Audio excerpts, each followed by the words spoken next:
मत्ती रचित सुसमाचार अध्याय 13।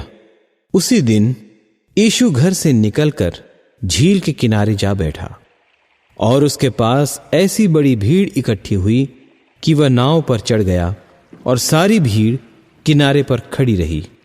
और उसने उनसे दृष्टांतों में बहुत सी बातें कहीं कि देखो, एक बोने वाला बीज बोने निकला। बोते समय कुछ बीज मार्ग के किनारे गिरे और पक्षियों ने आकर उन्हें चुग लिया। कुछ पथरीली भूमि पर गिरे जहां उन्हें बहुत मिट्टी न मिली और गहरी मिट्टी न मिलने के कारण वे जल्द उग आए, पर सूरज निकलने पर वे जल गए और जड़ न पकड़ने से सूख गए। कुछ झाड़ियों में गिरे और झाड़ियों ने बढ़कर उन्हें दबा डाला, पर कुछ अच्छी भूमि पर गिरे और फल लाए, कोई 100 गुना, कोई 60 गुना, कोई 30 गुना। जिसके कान हो वह सुन ले। और चेलों ने पास आकर उससे कहा, तू उनसे दृष्टांतों में क्यों बातें करता है? उसने उत्तर दिया कि तुमको स्वर्ग के राज्य के भेदों की समझ दी गई है, पर उनको नहीं। क्योंकि जिसके पास है उसे दिया जाएगा और उसके पास बहुत हो जाएगा, पर जिसके पास कुछ नहीं है उससे जो कुछ उसके पास है वह भी ले लिया जाएगा। मैं उनसे दृष्टांतों में इसलिए बातें करता हूं कि वे देखते हुए नहीं देखते और सुनते हुए नहीं सुनते और नहीं समझते। और उनके विषय में यशायाह की यह भविष्यवाणी पूरी होती है कि तुम कानों से तो सुनोगे पर समझोगे नहीं, और आंखों से तो देखोगे पर तुम्हें न सूझेगा। क्योंकि इन लोगों का मन मोटा हो गया है और वे कानों से ऊंचा सुनते हैं और उन्होंने अपनी आंखें मूंद ली हैं। कहीं ऐसा न हो कि वे आंखों से देखें और कानों से सुने और मन से समझें और फिर जाएं और मैं उन्हें चंगा करूं। पर धन्य है तुम्हारी आंखें कि वे देखती हैं और तुम्हारे कान कि वे सुनते हैं। क्योंकि मैं तुमसे सच कहता हूं कि बहुत से भविष्यद्वक्ताओं ने और धर्मियों ने चाहा कि जो बातें तुम देखते हो देखें पर न देखीं, और जो बातें तुम सुनते हो सुने पर न सुनी। सो तुम बोने वाले का दृष्टांत सुनो। जो कोई राज्य का वचन सुनकर नहीं समझता, उसके मन में जो कुछ बोया गया था उसे वह दुष्ट आकर छीन ले जाता है। यह वही है जो मार्ग के किनारे बोया गया था। और जो पथरीली भूमि पर बोया गया, यह वह है जो वचन सुनकर तुरंत आनंद के साथ मान लेता है, पर अपने में जड़ न रखने के कारण वह थोड़े ही दिन का है। और जब वचन के कारण क्लेश या उपद्रव होता है तो तुरंत ठोकर खाता है। जो झाड़ियों में बोया गया, यह वह है जो वचन को सुनता है, पर इस संसार की चिंता और धन का धोखा वचन को दबाता है और वह फल नहीं लाता। जो अच्छी भूमि में बोया गया, यह वह है जो वचन को सुनकर समझता है और फल लाता है, कोई 100 गुना, कोई 60 गुना, कोई 30 गुना। उसने उन्हें एक और दृष्टांत दिया कि स्वर्ग का राज्य उस मनुष्य के समान है जिसने अपने खेत में अच्छा बीज बोया। पर जब लोग सो रहे थे तो उसका बैरी आकर गेहूं के बीच जंगली बीज बोकर चला गया। जब अंकुर निकले और बालें लगीं तो जंगली दाने भी दिखाई दिए। इस पर गृहस्थ के दासों ने आकर उससे कहा, हे स्वामी, क्या तूने अपने खेत में अच्छा बीज न बोया था? फिर जंगली दाने के पौधे उसमें कहां से आए? उसने उनसे कहा, यह किसी बैरी का काम है। दासों ने उससे कहा, क्या तेरी इच्छा है कि हम जाकर उनको बटोर लें?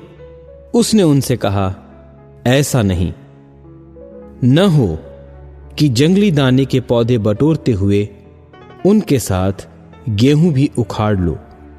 कटनी तक दोनों को एक साथ बढ़ने दो, और कटनी के समय मैं काटने वालों से कहूंगा, पहले जंगली दाने के पौधे बटोर कर जलाने के लिए उनके गट्ठे बांध लो, और गेहूं को मेरे खत्ते में इकट्ठा करो। उसने उन्हें एक और दृष्टांत दिया कि स्वर्ग का राज्य राई के एक दाने के समान है, जिसे किसी मनुष्य ने लेकर अपने खेत में बो दिया। वह सब बीजों से छोटा तो है, पर जब बढ़ जाता है तब सब साग पात से बड़ा होता है, और ऐसा पेड़ हो जाता है कि आकाश के पक्षी आकर उसकी डालियों पर बसेरा करते हैं। उसने एक और दृष्टांत उन्हें सुनाया कि स्वर्ग का राज्य खमीर के समान है, जिसको किसी स्त्री ने लेकर 3 पसेरी आटे में मिला दिया, और होते होते वह सब खमीर हो गया।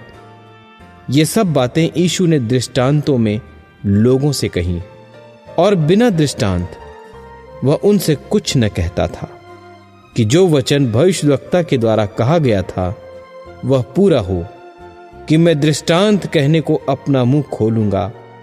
मैं उन बातों को जो जगत की उत्पत्ति से गुप्त रही हैं प्रकट करूंगा। तब वह भीड़ को छोड़कर घर में आया, और उसके चेलों ने उसके पास आकर कहा, खेत के जंगली दाने का दृष्टांत हमें समझा दे। उसने उनको उत्तर दिया कि अच्छे बीज का बोने वाला मनुष्य का पुत्र है। खेत संसार है, अच्छा बीज राज्य के संतान, और जंगली बीज दुष्ट के संतान है। जिस बैरी ने उनको बोया वह शैतान है। कटनी जगत का अंत है, और काटने वाले स्वर्गदूत हैं। सो जैसे जंगली दाने बटोरे जाते और जलाए जाते हैं, वैसा ही जगत के अंत में होगा। मनुष्य का पुत्र अपने स्वर्गदूतों को भेजेगा, और वे उसके राज्य में से सब ठोकर के कारणों को और कुकर्म करने वालों को इकट्ठा करेंगे, और उन्हें आग के कुंड में डालेंगे। वहां रोना और दांत पीसना होगा। उस समय धर्मी अपने पिता के राज्य में सूर्य की नाई चमकेंगे। जिसके कान हो वह सुन ले। स्वर्ग का राज्य खेत में छिपे हुए धन के समान है, जिसे किसी मनुष्य ने पाकर छिपा दिया, और मारे आनंद के जाकर और अपना सब कुछ बेचकर उस खेत को मोल लिया। फिर स्वर्ग का राज्य एक व्यापारी के समान है, जो अच्छे मोतियों की खोज में था। जब उसे एक बहुमूल्य मोती मिला, तो उसने जाकर अपना सब कुछ बेच डाला और उसे मोल ले लिया। फिर स्वर्ग का राज्य उस बड़े जाल के समान है, जो समुद्र में डाला गया और हर प्रकार की मछलियों को समेट लाया, और जब भर गया तो उसको किनारे पर खींच लाए, और बैठकर अच्छी अच्छी तो बर्तनों में इकट्ठा किया, और निकम्मी निकम्मी फेंक दी। जगत के अंत में ऐसा ही होगा। स्वर्गदूत आकर दुष्टों को धर्मियों से अलग करेंगे और उन्हें आग के कुंड में डालेंगे। वहां रोना और दांत पीसना होगा। क्या तुमने ये सब बातें समझी? उन्होंने उससे कहा, हां। उसने उनसे कहा, इसलिए हर एक शास्त्री जो स्वर्ग के राज्य का चेला बना है, उस गृहस्थ के समान है जो अपने भंडार से नई और पुरानी वस्तुएं निकालता है। जब यीशु ये सब दृष्टांत कह चुका, तो वहां से चला गया और अपने देश में आकर उनकी सभा में उन्हें ऐसा उपदेश देने लगा कि वे चकित होकर कहने लगे कि इसको यह ज्ञान और सामर्थ के काम कहां से मिले? क्या यह बढ़ई का बेटा नहीं? और क्या इसकी माता का नाम मरियम और इसके भाइयों के नाम याकूब और यूसुफ और शमौन और यहूदा नहीं? और क्या इसकी सब बहनें हमारे बीच में नहीं रहती? फिर इसको यह सब कहां से मिला? सो उन्होंने उसके कारण ठोकर खाई। पर यीशु ने उनसे कहा, भविष्यद्वक्ता अपने देश और अपने घर को छोड़ और कहीं निरादर नहीं होता। और उसने वहां उनके अविश्वास के कारण बहुत सामर्थ के काम नहीं किए।